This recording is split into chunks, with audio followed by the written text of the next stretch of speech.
인사합시다. 텔레스타이. 같이 해야지. 인사합시다. 텔레스타이. 나는 갚을 빚이 없습니다. 그리고 산제사, 산제물로 드렸습니다.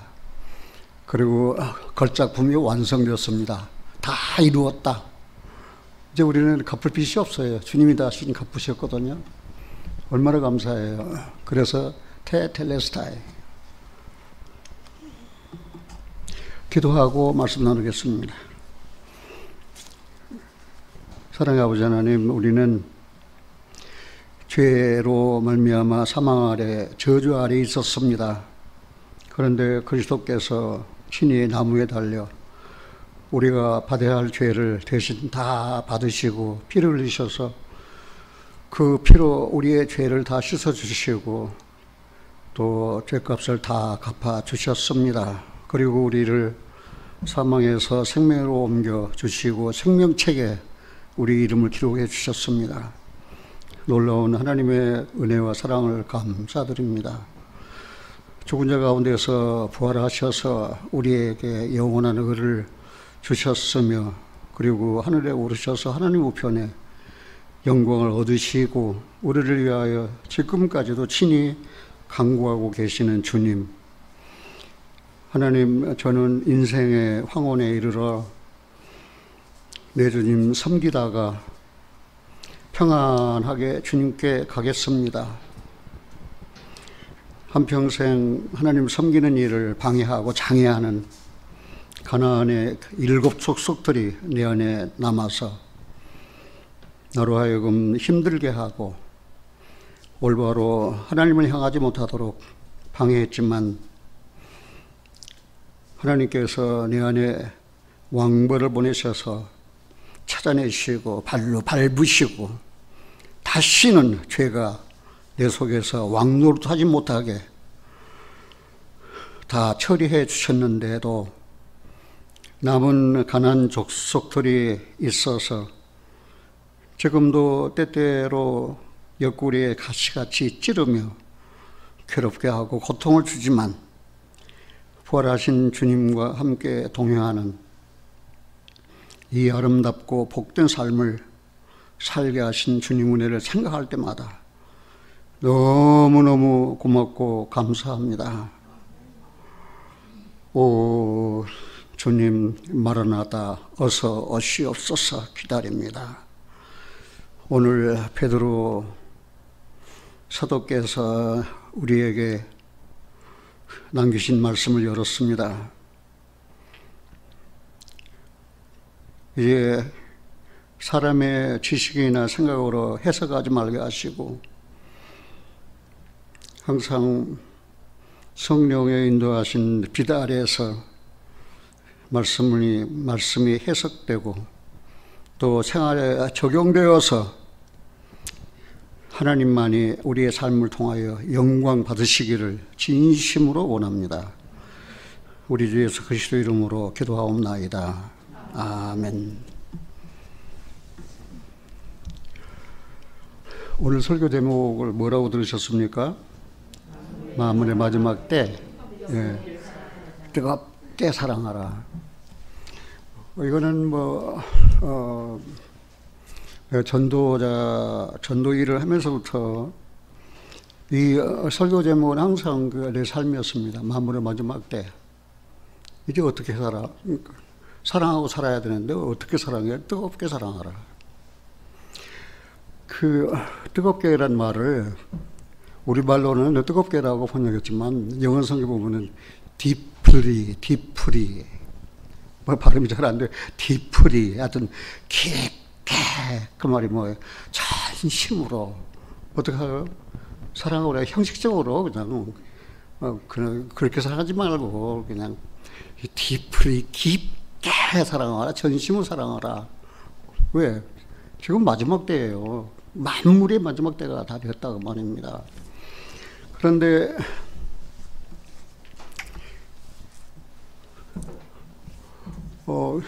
우리가 잘 아는 대로 5월은 가정의 달입니다. 가정이 얼마나 중요한가. 이제 가정을 가져본 사람들은 그거를 매우 느낍니다. 가정이 매우 중요합니다. 그런데 하나님은 교회나 정부를 가정보다 먼저 세우신 것이 아니에요. 하나님이 먼저 세우신 것은 가정이에요. 남자, 독처 하는 거 하나님께서 보시기에 선하지 않았어요. 그래서 그를 잠들게 해서 그 갈비를 채하여 여자를 지었어요. 데리고 왔어요. 그리고 헬퍼라고 그랬어요. 돕는 자다 그런 뜻이에요. 그래서 가정을 이루어서 이제 생육하고 번성하라. 그것이 하나님의 창조의 목적이거든요. 그래 가정이 얼마나 중요한가. 교회가 우선이 아니에요. 가정이 우선이지. 가정을 등한시하는 사람이 교회의 일에 열심히 할 수 있겠습니까? 가정을 돌보지 않는 사람이 국가에 충성하겠습니까? 이만큼 하나님께서는 가정을 교회보다도 정부보다도 먼저 세우신 것은 그런 복된 가정, 아름다운 가정, 좋은 가정이 있으면 이 교회가 행복해요. 교회가 나쁜 가정들이 교회에 모였다면 이 교회 불행해요. 나쁜 가정들이 이 나라 백성, 국민이라면은 이 나라는 불행해요. 그만큼 가정이 중요하다는 사실을 생각해야 돼요. 지금은 코로나인지 팬데믹으로 만나고 싶은 사람 못 만나잖아요. 보고 싶은 사람 못 보잖아요. 전도할 수 없어요. 만나야 전도를 하지요. 만날 수 없으니까 어떻게 전도를 합니까? 교제가 안 돼요. 왜 교제가 안 됩니까? 만나지 못하니까 교제를 못 하잖아요. 비극적으로 미국의 대통령 누굽니까? 바이든. 그 연설문에서 하나님을 다 빼버렸어요. 나쁜 사람이에요. 하나님을 빼버리고 하나님을 신하지 않으면은 그는 망해요. 범사에 하나님을 시인하라고 그랬죠. 하나님을 인정하라고 그랬잖아요. 하나님이 시인하고 하나님이 인정하는 삶이 얼마나 복되고 아름다운 삶입니까? 하나님을 왜 부인합니까? 죄가 있으니까. 죄가 있으면 얻어맞고 또 사망, 죽고 그 다음에 지옥 가잖아요. 그러니까 하나님을 부인해야죠. 하나님이 없다고 해야죠. 어디서 서건 말입니다. 지금 세상 돌아가는 내용이 그렇습니다. 그냥 하나님을 자기 생에서 빼버려요. 얼마나 눈물 나. 그 보도를 보고 얼마나 눈물 나는데 어떻게 말입니다. 미국이 기독교 정신으로 세워진 나라가 미국이에요. 기독교 빼버리면은 미국 없어요.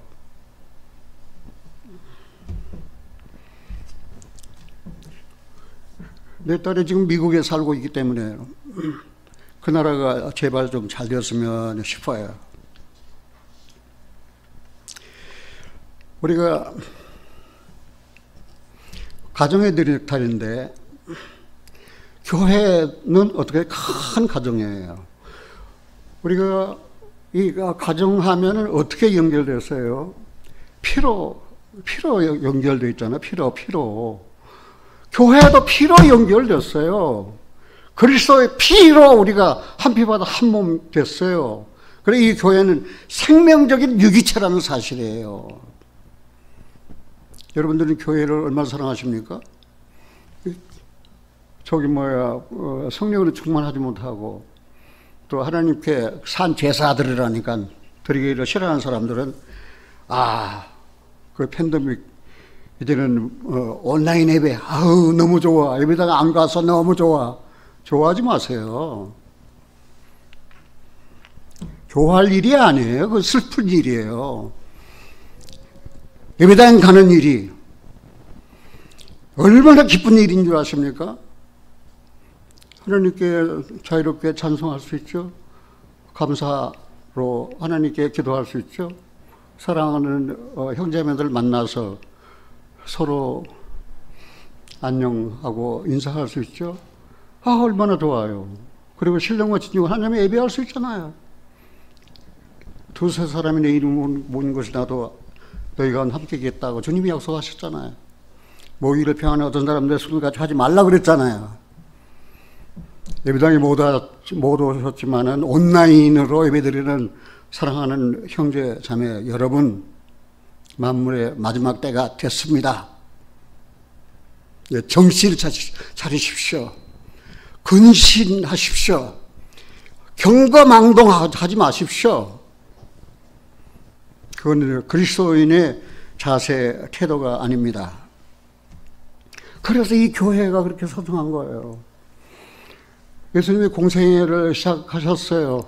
여기 다니면서 복음을 전하고 또 강론하는 일에 바빠서 당신의 고향에 별로 자주 내려가시지 못했는지, 우리가 복음서에 보면은 예수님의 모친과 그의 동생들이 찾아왔어요. 찾아왔는데 예수님은 지금 강론하고 계시니까 들어가지 못하고 문 밖에서 서성거리고 있어요. 그러니까 어떤 사람이 예수님 어머니 모친과 그의 동생들이 와서 밖에서 서성대고 있습니다. 그 예수님 대답이 무엇입니까? 예수님은 누가복음 8장 21절에 이렇게 대답하셨어요. 내 모친과 내 동생들은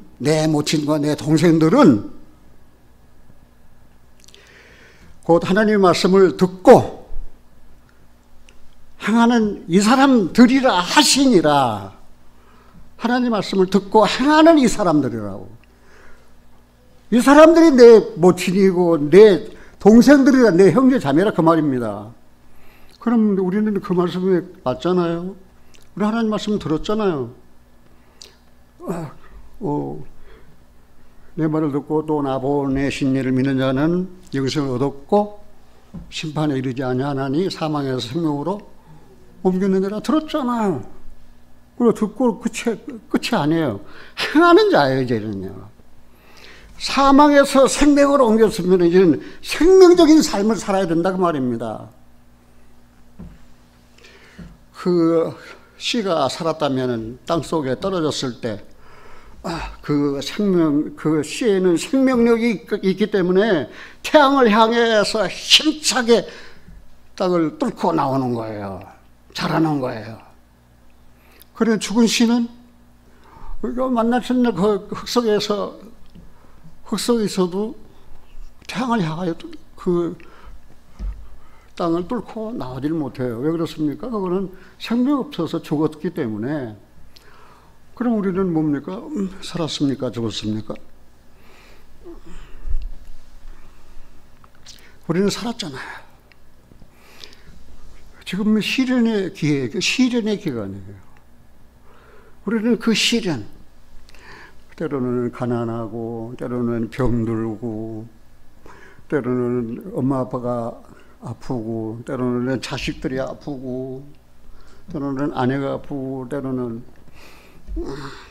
부인이 아프고, 그런 시련들, 그 시련을 통해서 이제는 그 생명은 하나님을 향하여 뚫고 나가는 거예요. 하나님 감사합니다. 우리 큰딸이 어제 어버이날이라고 엄마 아빠 우리 곁에 있어 주셔서 감사합니다. 우리 곁에 있어서 감사합니다. 우리 손자 금일봉, 그 곁에 있어서 감사하다는 거예요. 곁에 있어서 감사하다고. 그렇잖아요. 우리 형제 자매들은 우리 짐이 아니에요. 우리 곁에 있으니까 감사한 거예요. 우리 형제 자매들은 우리 사랑의 대상이에요. 우리는 가정의 피로 혈련으로 하나 되었듯이 교회는 그리스도의 피로 한 피바다 한 몸을 이룬 형제예요. 자매란 말입니다. 제발 이 사실을 제대로 깨닫고 살았으면 좋겠어요. 우리가 지금 베드로 전서를 우리가 읽어봤는데 그리고 이 베드로는 어떤 사람인가를 우리가 그냥 지나갈 수가 없잖아요. 베드로는 한 이름만 갖고 있는 것이 아니에요. 베드로는 한 두서너 가지 이름을 가지고 있었어요. 베드로는 여러분 자신도 갈릴리 사람이에요. 그리고 벳세다인가? 거기 출신 어부예요.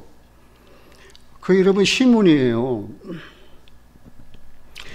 시몬이라는 이름은 응답하다, 들으심 그런 뜻이 있어요. 시몬은. 그런데 원래 시몬이었는데 그 동생 안드레가 전도했거든요. 안드레는 세례요한의 제자였어요. 예수께서 그 앞을 지나가시를 보고 세례요한이 저 사람이다 그러니까 이제 쫓아갔어요. 안드레가. 그래 안드레가 먼저 예수님 만났거든요. 베드로 동생이. 그래가지고 자기 형제 시몬에게 갔어요. 우리가 메시아를 만났다. 우리가 메시아를 만났다. 번역하면 그리스도라. 그래가지고 그 안드레가 이 시몬을 예수님에게 데리고 갔어요. 그래 예수님을 베드로가 만났어요. 그래서 예수님이 그 시몬을 봤어요. 시몬아, 네 이름이 시몬이다. 많은 예수님이 다른 이름을 지어줬어요. 그 이름이 뭐냐면은 베드로예요. 베드로를 히브리 말로 번역하면 게바예요. 게바를 번역하면 반석이에요. 바위예요. 그래서 시몬이 예수님 만나서 이름이 어떻게 됐어요? 바꿔줬잖아요. 뭐로? 베드로, 반석이다. 그런데 그냥 시몬으로만 언급된데도 몇 군데 있지만 베드로를 이야기할 때는 항상 뭐로 나옵니까? 시몬, 베드로. 시몬, 베드로. 시몬은 옛 이름이에요. 이거는 죽어서 썩을 이름이에요. 이건 실수할 이름이에요. 시몬은. 예수님 만나기 전에 내 이름도 죄 아래에서 죽을 이름이요, 썩을 이름이었어요. 근데 예수님 만나서 이제 새 이름 얻었잖아요. 뭐예요? 예수란. 작은 예수예요. 구원받은 그리스도인들은 자기가 생활이 변화됐든 안 변했든 간에 예수 그리스도를 만나서 새 이름을 얻었는데 그리스도인은 작은 예수. 그러면 전에 썩을 이름 말입니다. 이창범 내려놔야지요. 밟아버려야지요. 그거는 죽었어요. 이미. 시몬도 역시 마찬가지예요. 그래서 실수했어요. 시몬이라는 이름 가지고는 사도가 될 수가 없어요. 시몬이라는 이름 가지고는 아주 실수로 점철된 인생을 살 수밖에 없어요. 그래서 살다 보면 가끔 말입니다. 그냥 시몬 베드로 살자, 베드로 이름을 살자 안 하고 그냥 시몬으로 돌아가서 살았던 베드로의 발자취를 나는 찾아보면서 어떤 데에는 정말 근신해야지, 정신 차려야지. 그런 데가 참 많아요. 그런데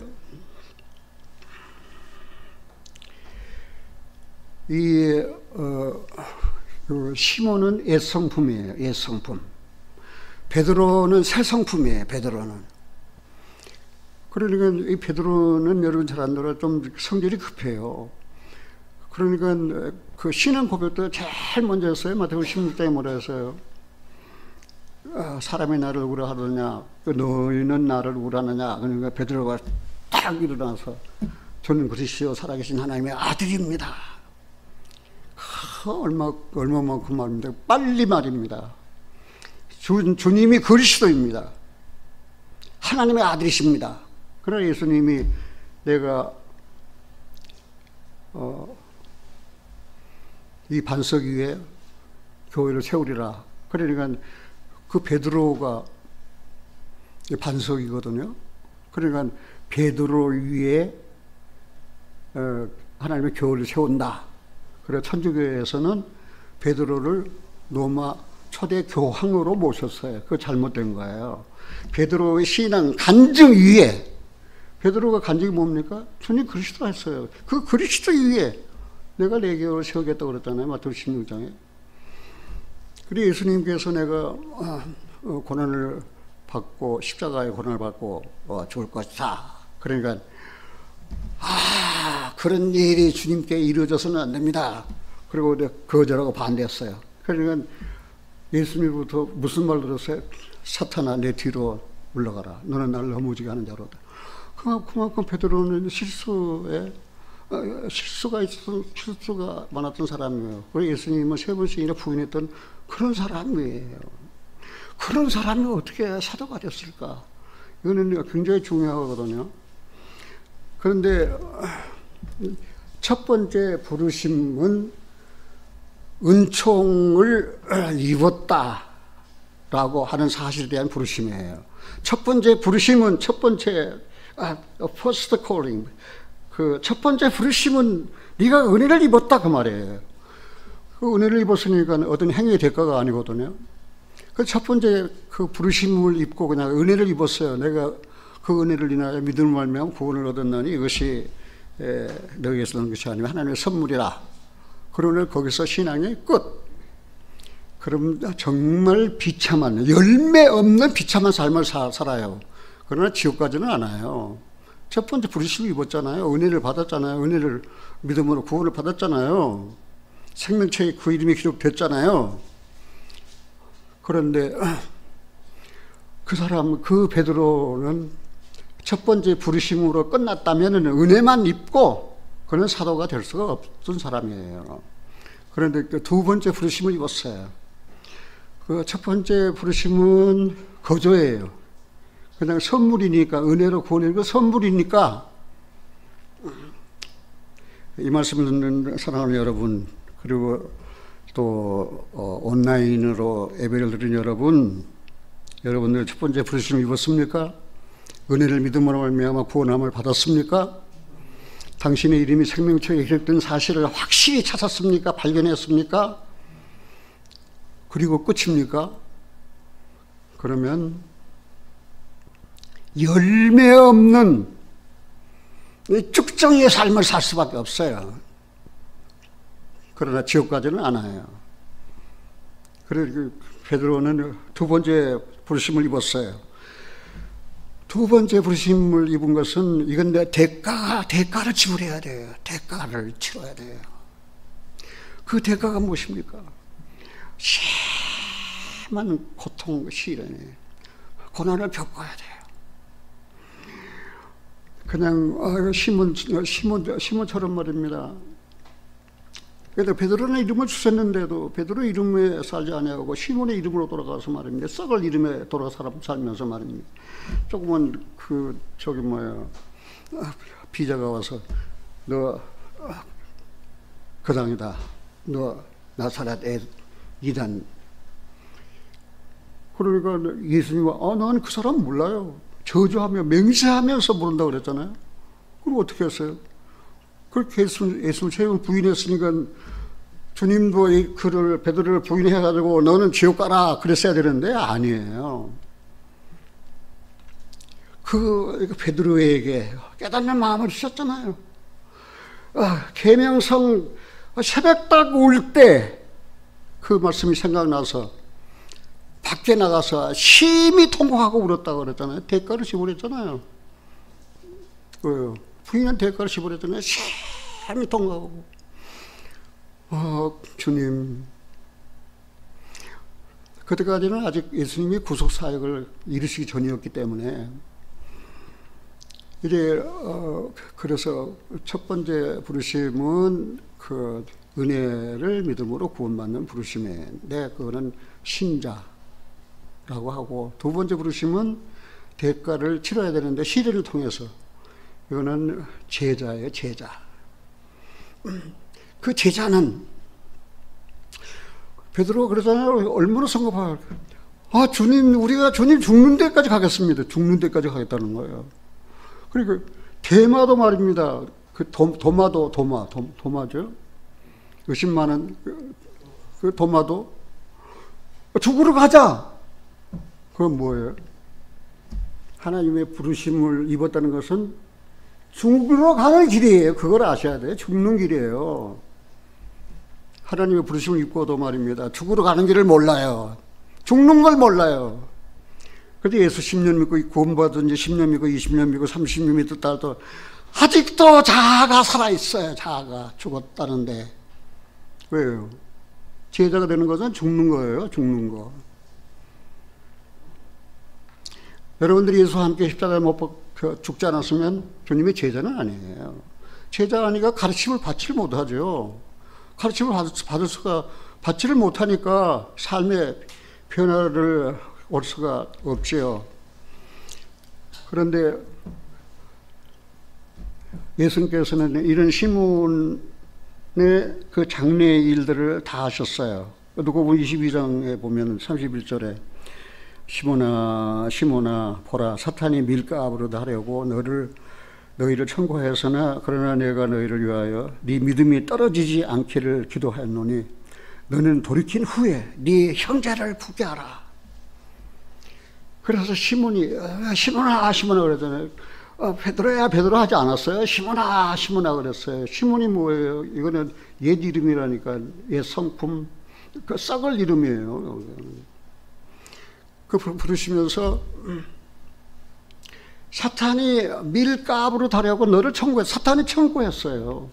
사랑하신 여러분들이요, 구원받은 성도 여러분들은 사탄이 이미 청구 명단에 다 올라갔어요.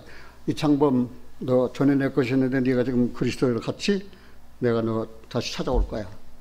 그리고 구원받은 사람들을 쭉 하면서 그리고 청구한 거야. 뭐 하려 잡아먹으려고 말입니다. 사탄이 말입니다.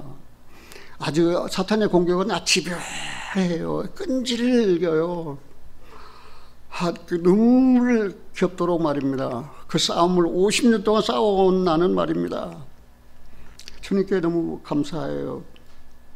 우리 대장 예수 앞서 가셔서 그래서 왕벌을 보내 성령을 보내셔서 정복하고 쫓아내고 그리고 새롭게 변화시켜 주셔서 이제 그러잖아요. 내 인생 이제는 황혼이거든요. 예. 그러니까 나는 딱 두 가지 내 주님 섬기며 평안히 가리라. 얼마나 감사합니까? 뭐 세상에 얽매일 거 있습니까? 내 주님 섬기며 평안히 가리라. 왜요? 갈 집이 다 마련되었거든요. 그래 이제 주님이 참고만 아직은 아니야. 조금만 더 기다려. 힘들지? 조금만 더 기다려. 그래서 네 알았어요. 그리고 기다리는 거예요. 뭘 내가 어떻게 그러니까 네가 돌이킨 후에는 네 형제를 구케하라. 그래서 그의 말씀을 이루려고 기록된 게 바로 베드로전서 베드로후서예요. 그래서 이 베드로전서 베드로후서는 베드로는 바울은 믿음의 사도, 베드로는 소망의 사도, 요한은 사랑의 사도예요. 그러니까 소망은 베드로에서 배우는 거예요. 지금 우리가 위로가 필요하잖아요.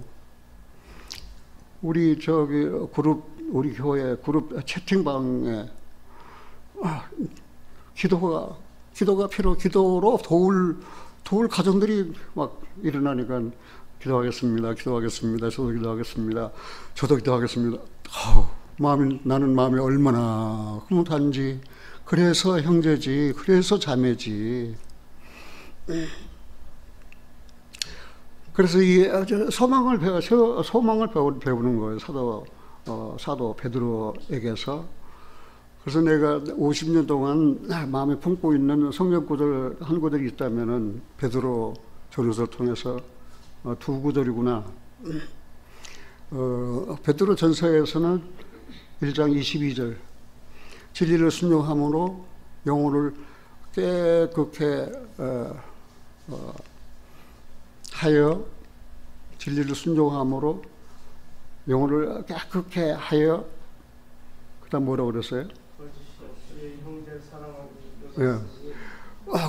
진리를 순종함으로 영혼을 깨끗게 하여 형제 사랑하게 이르렀으니 그 다음에 마음으로 뜨겁게 사랑하라. 그래서 나는 50년 동안 사랑한다고 했거든요. 그런데 다른 어떤 형제나 자매들에게는 뭐 그렇게 안 비쳤을는지 모르지만 나는 진리를 순종함으로 영혼을 깨끗하게 한 사람이에요.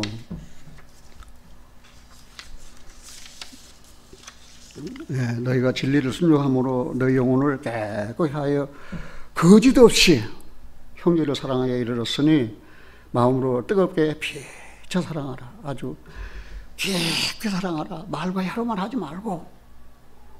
아까 우리 베드로전서 4장 7절에 11절 가보는 그랬잖아요. 누가 말하려면 누가 말하려면 하나님 말씀을 하는 것이 하라. 하나님이 말씀하는 것이 하라. 누가 누구를 섬기고 봉사하려면 하나님이 공급해 주시는 힘으로 하라 그 말입니다. 하나님이 공급해 주시는 힘으로. 그 하나님이 공급해 주신 힘으로 하면 말입니다. 힘 안 들어요. 왜? 하나님이 공급해 주신 힘으로 하는데 내가 하려고 하니까, 내가 사랑하려고 하니까 되나요? 힘들지. 아이고 힘들어. 교회에서 섬길 때도 그래요. 아이고 힘들어. 그럴 때 있었어요, 없었어요? 나는 영혼을 전도하다가도 그래요. 아우 힘들어. 어떤 데는 밤새면서 전도를 했거든요. 어떤 데는 그 몇백리길을 차 몰고 가서 또 설교하고 또 개인전도 하고 그 다음 날은 또 신방하고 말입니다. 그러니까 힘든 날이 참 많았어요. 그런데 나는 힘들다 하지 않았어요. 하나님 감사합니다. 보잘것없는 날을 이렇게라도 사용해 주셔서 감사합니다. 그래서 베드로는 그렇게 돌이킨 후에 형제를 어떻게 하라고요? 굳게 하라. 그런데 베드로는 이 말을 까먹었는지 말입니다. 요한복음 21장인가.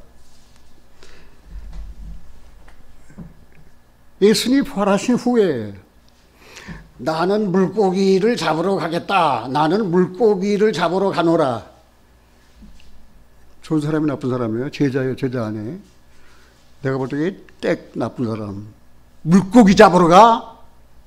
내가 사람 만드는 어부가 되겠다는데 물고기나 잡으러 간다고. 그러고 도모가 있다가 나도 갈게. 그러고는 우르르 따라드는 거예요. 그러다 어떻게 해요? 물고기 잡는데 물고기 잡힙니까? 아니 예수님 나타나셔서 그물을 오른부터 이제 던지니까 뭐예요? 쉬운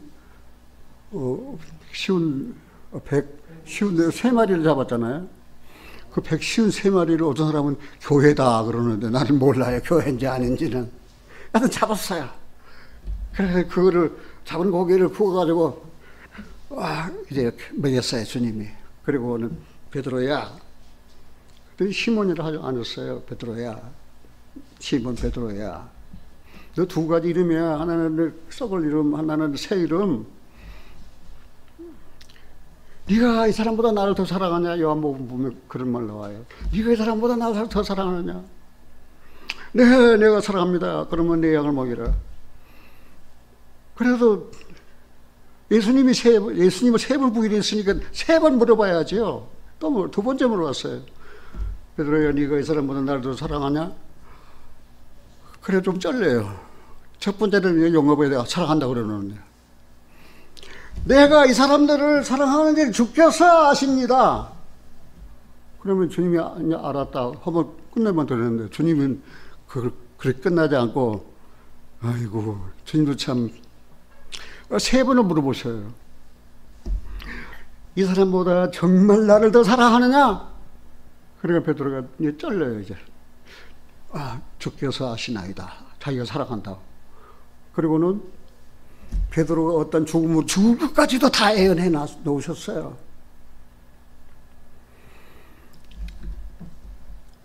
젊어서 네가 허리띠를 띠고 네 가고 싶은 대로 다 갔지만 늙어서는 죽을 땐 말입니다. 남이 이제는 관에다 메고 끌어갈 것을 말입니다. 그래서 그 말씀대로 베드로는 로마에서 베드로의 말렸는데 로마에서 보냈거든요. 그래서 로마에서 죽었어요. 순교했어요. 그런데 베드로는 이거는 전설입니다. 기록이 없어요. 예수님은 십자가 이렇게 달려 죽으셨는데 나는 황송하게도 예수님처럼 죽을 수 없다. 그리고 어떻게 해요? 거꾸로 십자가에 죽었다는 그런 말씀이었어요. 그 마지막 헌신 한번 생각해 봅시다. 시몬으로 살할 때 하고 베드로로 살할 때 하고는 완전히 달라요. 우리 삶도 마찬가지예요. 그런 변화가 있어야 돼요. 그래야 신앙생활하는 맛이 있지. 그냥 그래 10년 50년 전에 예수 믿었는데 그때나 50년 후인 지금이나 똑같다면 말입니다. 내 신앙은 뭐예요, 이게? 그런데 아니에요. 달라요. 우리가 이거는 굉장히 중요하고, 그리고 내가 또 하나 잊지 못하는 구절은 베드로후서 3장 18절이에요. 오직 우리 주 예수 그리스도의 은혜와 저를 아는 지식에서 자라가라. 그러니까 지식만 풍성히 가지면 된다. 그거 아니에요. 우리 주 예수 그리스도의 은혜와 저를 아는 지식에서 네가 자라야 된다. 네가 자라야 된다 그 말입니다. 그런데 지식적으로 말입니다. 지식적으로는 많이 알아가지고 신앙이 성장하는 것처럼 생각하면 안 돼요. 우리 주 예수 그리스도 은혜를 알았어요. 저를 아는 지식을 소유했어요. 이제 네가 자라가라 그 말입니다. 얼마만큼 그리스도의 형상을 네 속에 이루라 그 말입니다. 다른 사람이 당신을 보면은 저 사람은 그리스도 예수와 같아. 그런 얼마나 관용하고 얼마나 이해하고 얼마나 사랑이 많은지 같이 한번 봅시다. 사랑은 허다한 죄를 덮느니라. 죄를 덮는 건 사랑밖에 없어요. 사랑밖에. 책망하고 꾸중하고 징계하고 그런다고 그래서 그 대가 덮어지잖아요. 사랑은 허다한 허물을 덮어요. 내가 죄가 있음에도 불구하고 나를 이해하고 관용하고 나를 용서하고 받아주고 그래 얼마나 감사해.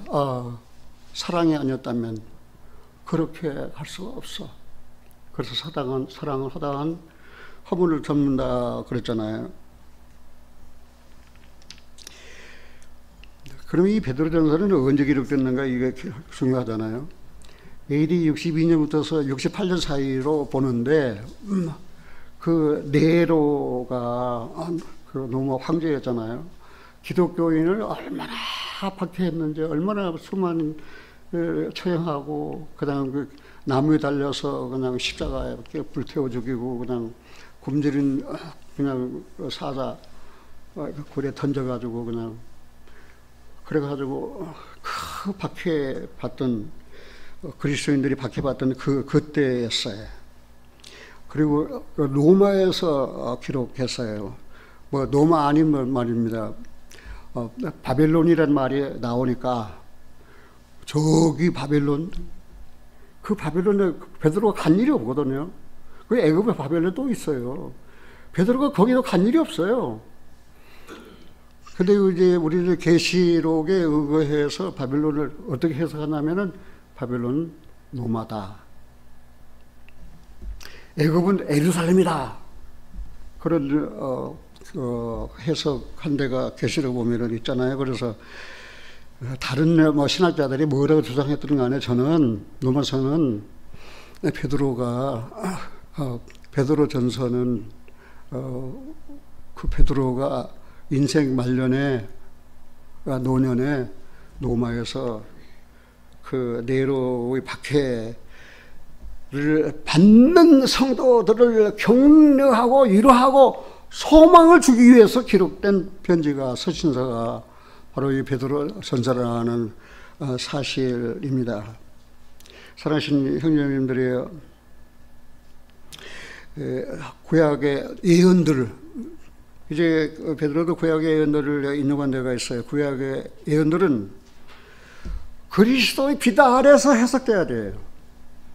구약의 예언들은 그 임마누엘 처녀가 잉태하여 아들 낳을 것이다. 그거 어떻게 해석하는 거예요? 처녀가 정말 잉태해서 아들 낳아요? 그리스도의 비다 아래서 해석하라 그 말이라. 그 말이라니까요. 그 구리뱀을 높뱀을 나무에 달았어요. 그거 어떻게 해석해요? 그리스도 비다 아래서 해석하라니까요. 그리스도 십자가에 달릴 모형이라니까요. 그렇게. 그러면 구약의 모든 예언들은 그리스도 안에서 다 어떻게 다 성취되는 거예요. 다 이루었다. 테텔레스다 이거 되는 거예요. 그러니까 구약을 그냥 그리스도의 비다 아래에서 해석하지 아니하고 그냥 다른 어떤 인간 지식으로 막 해석해 버리거든요. 그러면 성경은 다 틀려요. 그래 구약의 총 제목은 오실 메시아예요. 신약의 총 제목은 오신 메시아. 오실 메시아 구약 오신 메시아 성취예요. 오실 메시아 예언 오신 메시아 성취 예언에 다 성취됐어요. 어디서? 십자가에서. 그래서 우리는 어떻게 됐어요? 구원받고 하나님 하게 됐잖아요. 얼마나 감사해요. 성경 어렵다고 말입니다. 덮어놓고 있지도 않아요. 성경 어려운 게 하나도 아니에요. 안 어려워요. 그리스도 구약의 예언은 그리스도 빛 아래에서 해석해서 그리스도로 갖다 집어넣어 보세요. 다 풀리지. 안 풀린 게 없어요. 다.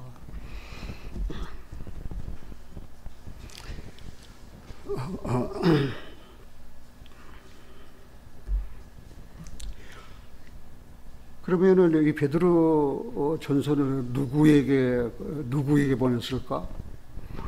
이 베드로 전서 그 1장을 한번 찾아보겠습니다. 시간이 없으니까 베드로 전서 1장. 예수 그리스도의 사도 베드로는 본도 갈라디아 갑바도기아 아시아 비두니아에 흩어진 나그네 2절 같이 읽겠습니다.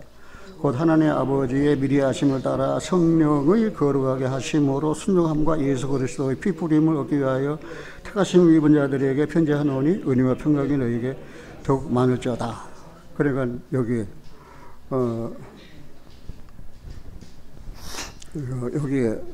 흩어진 나그네예요. 누구한테 보내서 편지를 누구한테 보냈어요?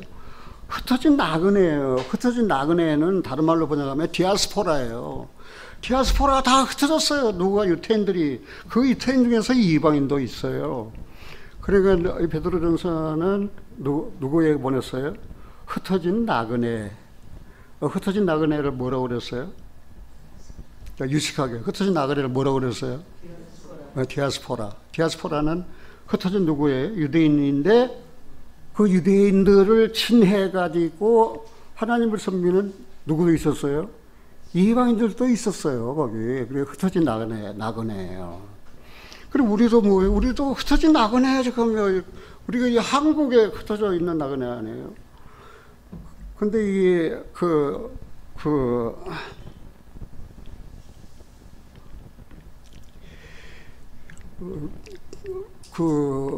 지금으로 말하면 터키 지방인데, 로마의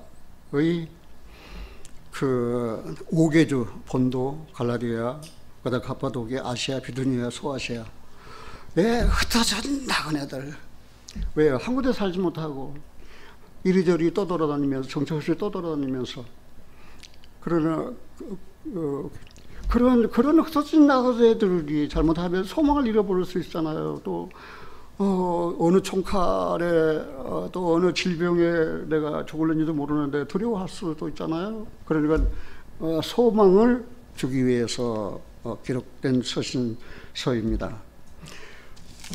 그런데 그럼 베드로후서는 누구에게 보낸 편지인가? 왜냐하면 우리가 이거를 알고 그 수신자 받아본 사람이 누구인가를 알고 성경을 읽으면 훨씬 더 이해가 빨라요. 베드로후서 1장입니다.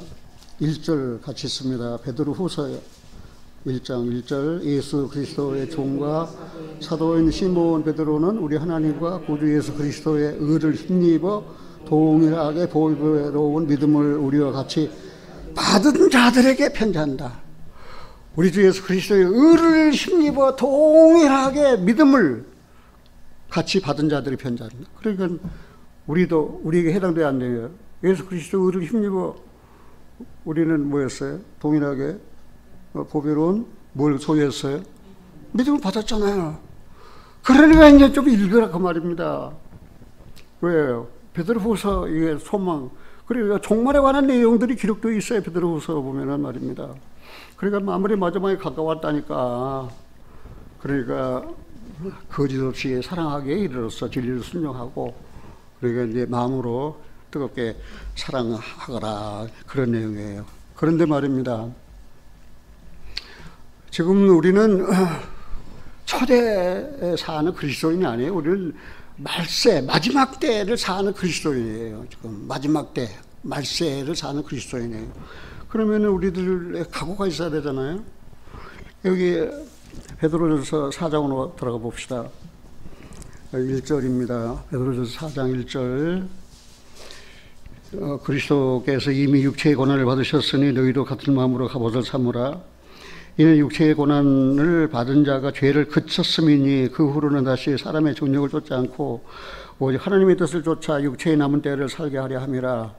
3절 같이 있습니다. 너희가 음란과 정욕과 술취함과 방탕과 연락과 무부한 우상 숭배를 하여 이방인의 뜻을 쫓아 행하는 것이 지나간 때가 족하도다. 이러므로 너희가 저희와 함께 그런 극한 방탕에 다름질하지 아니하는 것을 저희가 이상히 여겨 비방하나 저희가 산자와 죽은 자 심판하기를 예비하신 자에게 직고하리라. 이건 뭐예요? 그리스도 인들에게 뭐가 있다는 거예요? 고난이 있다는 사실이에요. 왜요? 제가 시몬의 이름으로 살 때는 말입니다. 막 술 먹고 방탕하고 육체에 종욕되고 살았어요. 근데 베드로라는 이름으로 살 때는 그렇게 살 수가 없잖아요. 지나간 때가 이제 다 다 끝났잖아요. 이제 새롭게 됐잖아요.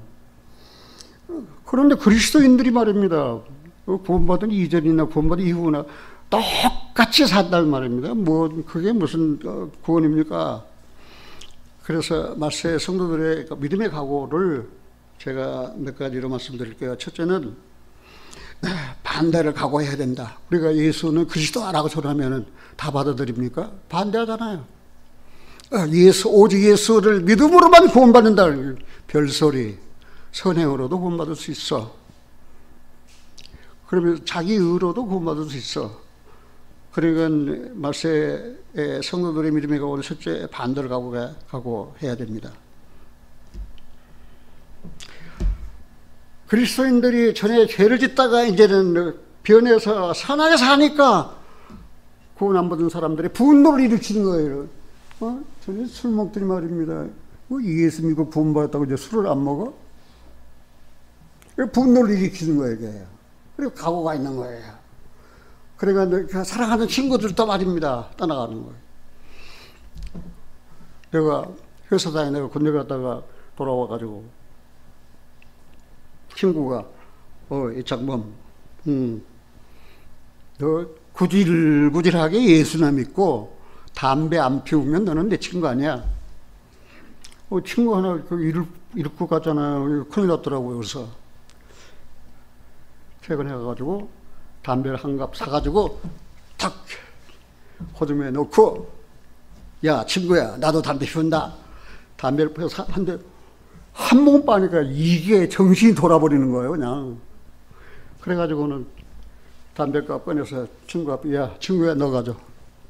너가 친구 안 해도 나 담배 못 피워. 나는 네가 구질구질하게 여기는 예수는 내 구주셔. 그렇게, 그런 반대가 있다니까요. 그래, 친구가 끊어져요. 친구가 도망가요. 술 전에 먹었는데 술 같이 안 먹는다고. 그리고 날 술 안 먹는다고, 이제 회식이 이제 있잖아요.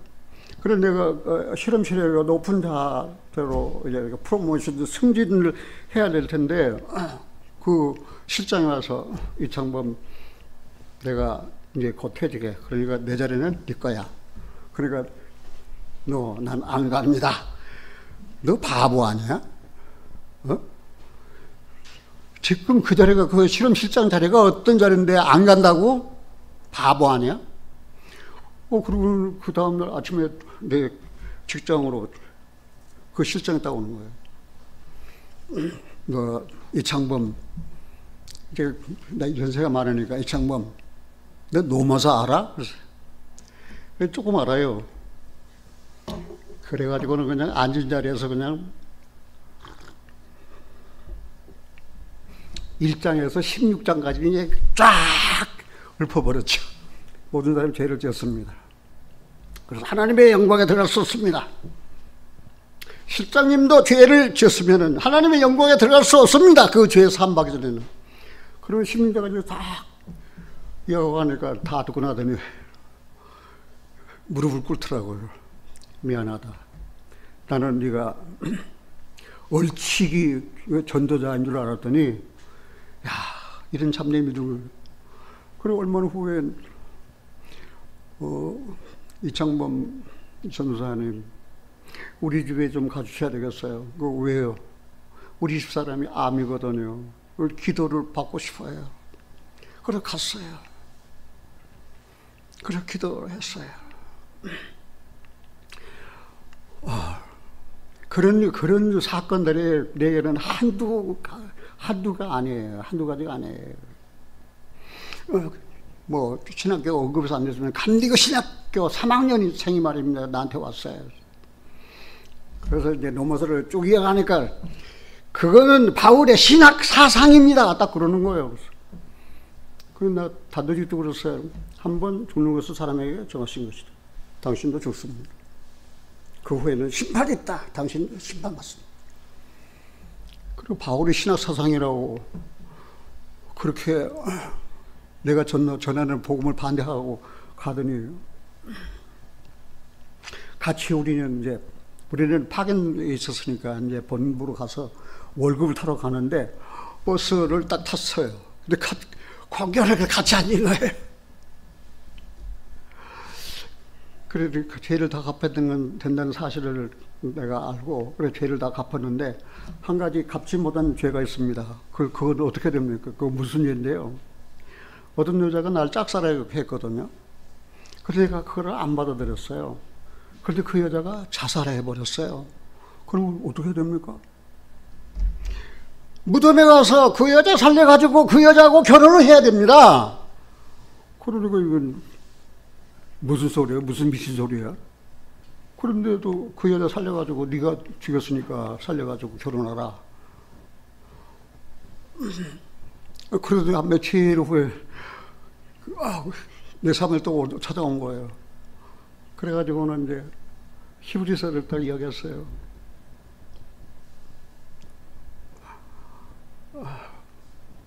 그리스도께서 흘리신 피로 단번에 영원한 속죄를 이뤘다. 그러니까 잠깐만요. 그러더니 우리 사무실 저쪽 방 구석에 하더니 안 나와요. 그래서 가서 보니까 엉엉엉 울어요. 그리고 왜 우냐 그랬더니 그리스도 피로 단번에 죄 사야 했다고 그랬잖아요. 나는 전번에 죄 사함 받았어요 이제. 그러고 막 엉엉 우는 거예요. 그래가지고 이제 해야 되거든요. 그리고 며칠 있다가 가방을 들고 또 나한테 오는 거예요. 신문지에 한 문틀 싸가지고 딱 돈을 이만큼 한 문틀 싸가지고 온 거예요. 이게 뭡니까? 이번 신학기 등록금입니다. 그래서 어떻게 하란 말입니까? 이거를 내고 등록을 해야 할지 말아야 할지 결정해 주세요. 그걸 내가 왜 결정해요? 본인이 결정해야죠. 신학교 다니면 뭘 합니까? 그런데 그런 일들이 말입니다. 내 생애에서는 비일비재하게 많이 있었어요. 그래서 반대를 각오해야 합니다. 그 다음에 두 번째, 믿음으로 하나님을 섬겨야 됩니다. 세 번째, 옛사람이 죽었다고 간주해야 합니다. 네 번째, 그리스도 승리하신 그리스도 함께 승리했다는 확신을 가져야 됩니다. 이게 말세를 사는 성도들의 믿음의 각오에 반대를 각오해야 됩니다. 그리고 믿음으로 하나님을 섬겨야 됩니다. 하나님을 섬기려면 어떻게? 세상 정욕 다 버려야 되잖아요. 여기 아까 읽었던 대로 음란, 이 가난 7족속 중에 하나죠. 음란, 정욕, 숙취함, 방탕, 연락, 무번 우상 숭배를 하여 이방인들을 쫓아 행하는 것 지나간 때가 적하다. 지나간 때 구원받기 전에 그렇게 세상을 쫓아 육신의 정욕대로 살았으면 그걸로 족하다 그 말입니다. 이제 육체 남은 때를 주님을 위해서 살아라 그 말입니다. 한 형제가 구원을 받았어요. 구원을 받았는데 그 형제가 새롭게 취직을 했어요. 그리고 이제 그 신입사원 환영 파티가 있었어요. 파티를 다 열어서 이제 자 전부 다 자기 앞에 따른 술잔을 드세요. 술잔을 들었어요.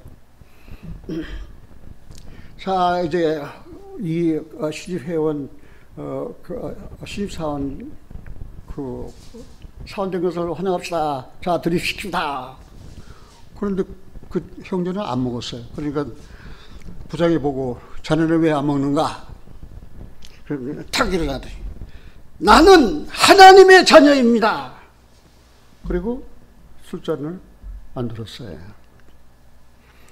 그런 용기가 있어야 되는 그런 담대함이 있어야 되잖아요. 그거 뭐 파티에 그 축하하는 자리인데 거기서 술 안 먹으면 되겠어? 그리스도인들은 당연히 안 먹어야죠. 들질 말아야죠.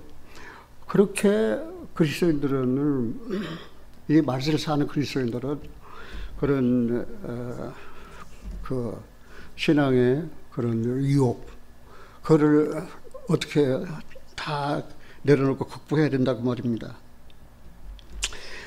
이제 시간이 많이 왔는데 뭐 2번 설교하지 않겠습니다. 오늘 조금 시간 되더라도 7절에 같이 한번 볼까요?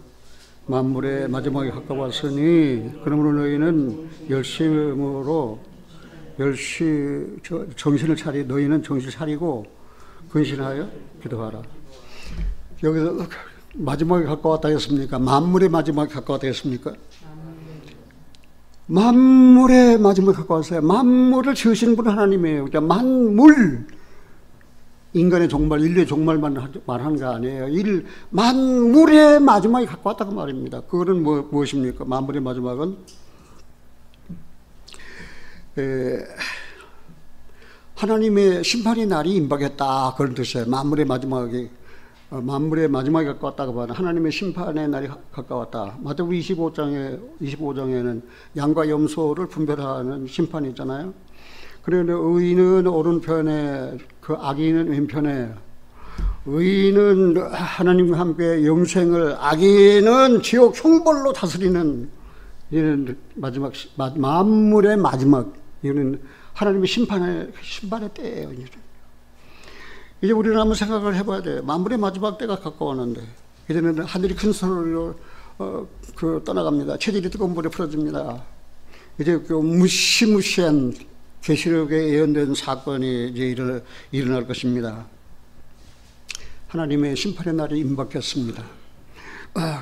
내일일지 모레일지 1시간 후일지 1년 후에일지 우리는 모릅니다. 그러나 만물의 마지막이 가까웠습니다. 이제는 정신을 차리고 기도하라고 그랬잖아요. 기도하라 그 말은 하나님을 바라보고 하나님을 우러러라, 하나님을 의지하라 그런 뜻이에요. 우리가 만물의 마지막 하나님 심판이 임박했는데 우리가 성경 보면은 이방인의 때가 이제 다 됐어요. 이방인의 때가 다 찼어요. 형제들아, 이 비밀을 너희가 알지 못하기를 내가 원치 아니하노니 이 비밀을 이방인의 충만한 수가 차기까지 이스라엘에 들어는 완하게 된 것이라. 이방인의 때가 이제는 찼잖아요. 이스라엘 이제는 회복하고 돌아왔잖아요. 이제는 주님이 재림하셔요. 그리고 성도의 휴거가 있어요. 그냥 성경만 읽어보고 지나갈게요. 누가복음 21장입니다. 이런 만물의 마지막 때 지상에 있을 엄청나고 큰 사건에 대한 내용이에요. 근데 이거 역사적으로 거의 다 성취됐어요. 이제는 조금 남았어요. 누가복음 21장 20절입니다. 너희가 예루살렘이 군대들에게 에워싸이는 것을 보고는 그 멸망에 가까운 줄 알라. 그때 유대에 있는 자들은 산으로 도망할지며 성내에 있는 자들은 나갈지며 촌에 있는 자들은 거리로 들어가지 말지어다. 이 날들은 기록된 모든 것을 이루는 형벌의 날이니라. 이제는 형벌의 날이 다 됐어요. 만물의 마지막 가까웠어요. 하나님의 심판 날, 형벌의 날. 그날에는 아이벤 자들과 젖먹인 자들에게 화가 있으리니 이는 땅에 큰 환난과 이 백성에게 진노가 있겠습니다. 아이벤 자들, 그러면 결혼도 하지 말란 말인가? 이거 유대인들이 환난 때 도망가려고 하니까 아이벤 가지고 도망가기가 힘들잖아요. 그 다음 24절 저희가 칼날의 죽음을 당하며 모든 이방에 사로잡혀 가겠고 예루살렘은 이방인 때가 차기까지 이방인에게 밟히리라. 그래서 예루살렘이 돌아왔잖아요. 1948년 5월 14일 이스라엘은 독립해서 국가를 세웠잖아요.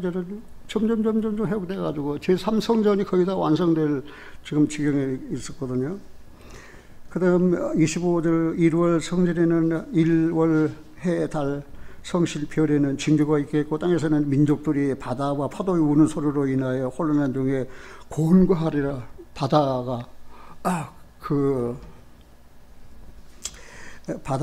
바다와 파도의 우는 소리로 인하여 지금 일본 원자력 그 발전소가 지난번 쓰나미에 아주 그냥 초토화됐잖아요.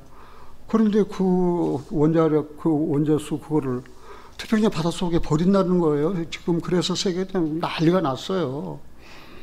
1월 성전에는 징조가 있겠고 땅에서의 민족들이 바다와 파도의 우는 소리로 인하여 혼란한 중에 공고하리라.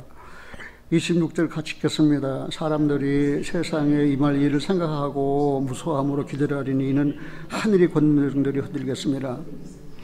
어떤 행성이 최근에 지구를 부딪히고 갔는데 그거를 잡을 카메라가 없어서 못 잡았다는 거예요. 그 지구 우주에 떠도는 행성들이 말입니다. 지구 가까이 와서 지구에 부딪히면 지구가 어떻게 됩니까? 박살나는 거예요. 지금 그런 시대가 되어 있거든요.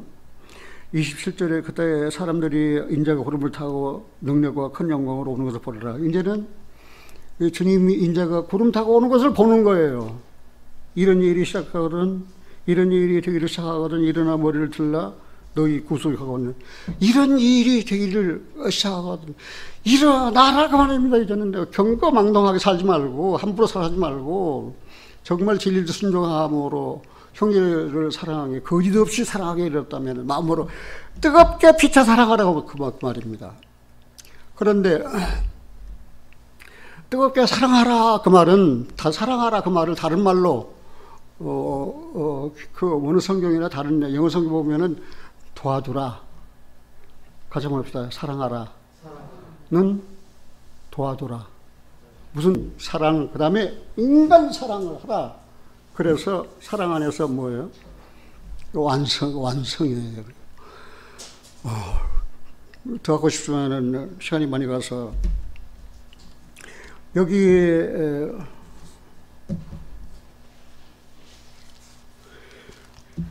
오늘 찬송 특별히 211장에 우리 아까 불렀잖아요. 값비싼 향유를 주께 드린 막달라 마리아 본받아서 막달라 마리아가 도대체 어떻게 했기에 값비싼 그 향유를 옥합에 가지고 있었잖아요. 그런데 예수님이 시몬 전에 그 시몬은 문둥이였어요. 그 시몬 전에 문둥이였던 사람이 예수님 만나 고침받았잖아요. 거기서 잔치가 벌어졌어요. 그런데 막달라 마리아가 자기 이제 시집갈 때 쓸 혼수로 장만한 향유인지는 모르겠어요. 그걸 어떻게 했어요? 깨트렸어요. 그래 예수님 발에 붓고 자기 머리털로 씻었어요. 그거는 그러니까 제자들이 말입니다. 저 여자 정말 정말 계산 없는 그렇게 해야 되나? 정말 저 여자 그 비싼 거 그 향유값이 300데나리온이라고 그랬거든요. 300데나리온. 300데나리온을 우리 돈으로 환산하면은 3천만 원이에요. 그 값비싼 것을 말입니다. 그 옥합을 깨트렸어요.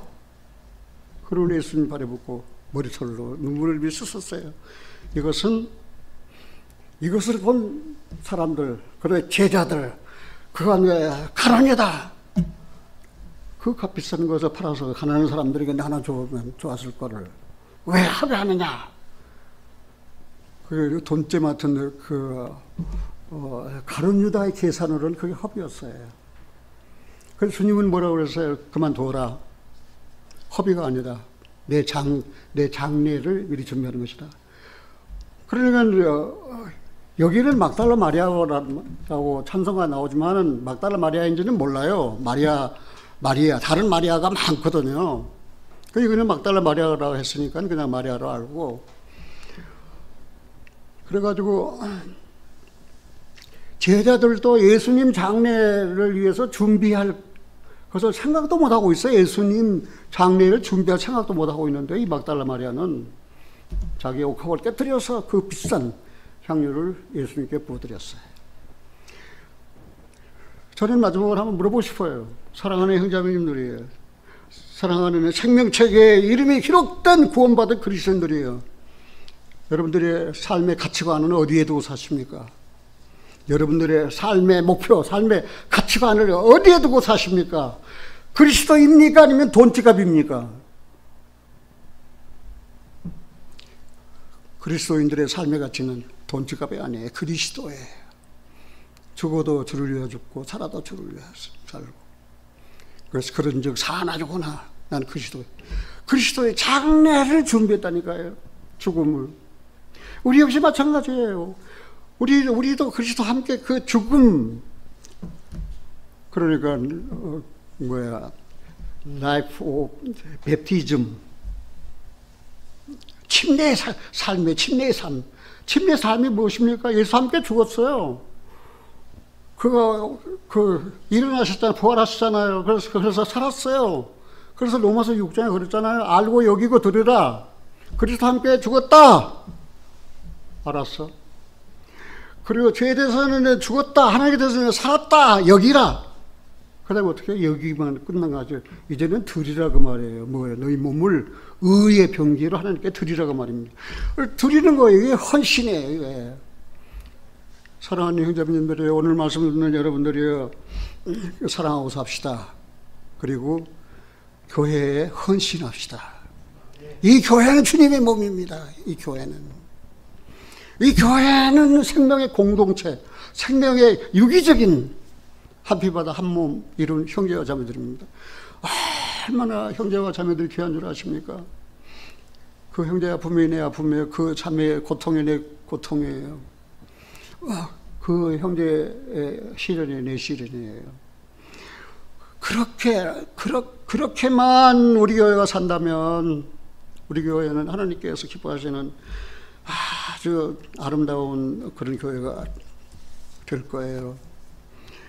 이제는 사도 바울이 한다고 고린도 후서 10장에서 모든 이론을 파합시다. 모든 이론이 궤변이에요. 궤변. 하나님을 아는 것에 대적하여 높아진 그 마음, 교만을 버려야 됩니다. 그리고 우리의 생각을 사로잡아 그리스도에게 복종시켜야 됩니다. 이 세 가지 하지 않으면은 우리가 성령으로 충만한 삶을 살 수 없어요. 모든 이런 궤변, 그거 버려야 돼요. 교만을 버려야 돼요. 그리고 모든 생각을 사로잡아서 그냥 십자가에 완전히 복종시켜버려요. 그리고 뭐예요? 그리스도만이 남는 거죠. 그래야 그리스도인으로서 살 수 있잖아요. 그래서 지난 주간 동안에는 211장에 제가 얼마나 그 위로의 찬송인지 몰라요. 값비싼 향유를 주께 드린 막달라 마리아 본받아서 향기로운 산재물 주님께 바치리. 사랑해 주 내 주님께 이제는 향기로운 산재물로 주님께 바치겠다. 로마서 12장이죠. 이 베드로전서는 로마서 사도 바울이 쓴 교회론 에베소하고 같은 데가 참 많아요. 연약한 자에게 힘을 주고 어두운 세상에 빛을 비춰 성실과 인내로 내 형제를 이끌어. 누구한테? 내 사랑해 주님께.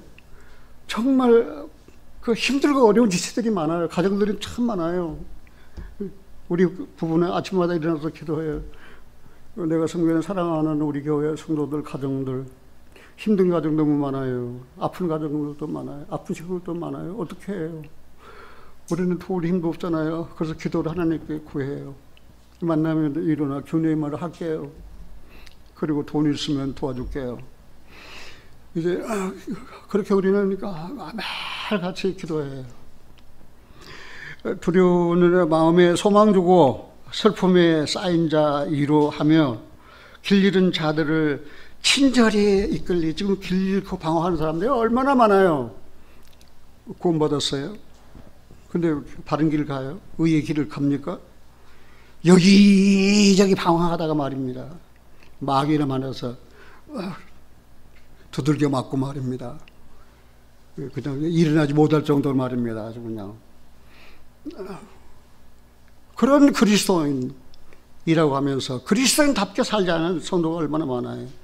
인생의 황혼이 깃들어서 이 땅의 수고가 끝날 때에 주님을 섬기다 평안히 가리라. 내 사랑, 내 주님께. 기도하겠습니다. 사랑의 주님, 감사합니다. 이제 마지막 때보다도 만물의 마지막 때, 이제 하나님의 심판이 날이 가까이 왔습니다. 이제요, 이방인의 때가 다 찼습니다. 이방인의 충만한 수가 들어왔습니다. 하나님, 지금 복음 전하기가 너무나 힘들어요. 사람을 만나지 못하거든요. 그래서 구원받은 사람들도 없어요. 하나님이 이 일을 어찌합니까?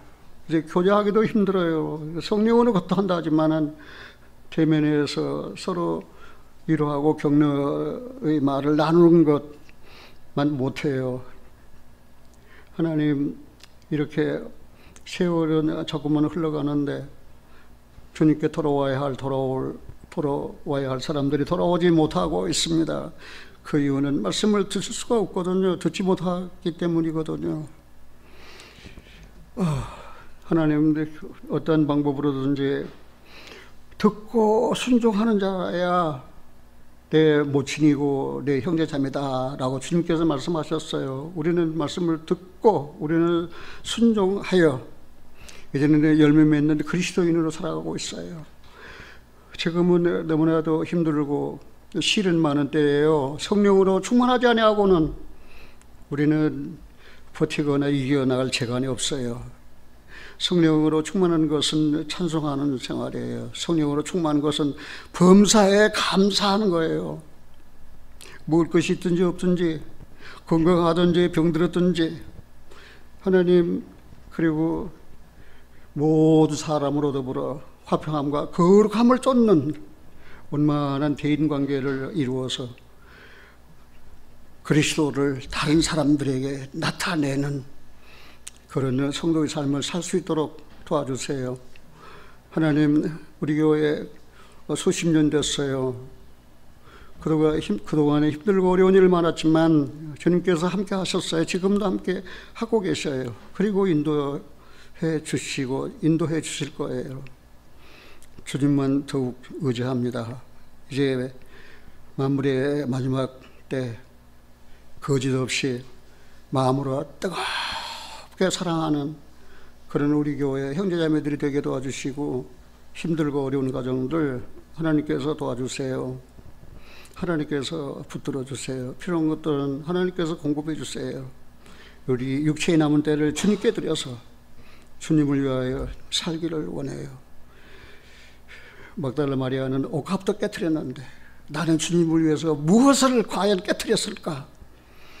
한번 생각해보고 구습을 쫓는 이 사람을 완전히 깨트리고 이제는 의와 진리의 거룩함을 지으실 받은 새 사람을 입고 살아가도록 하나님 은총을 베풀어 주시옵소서.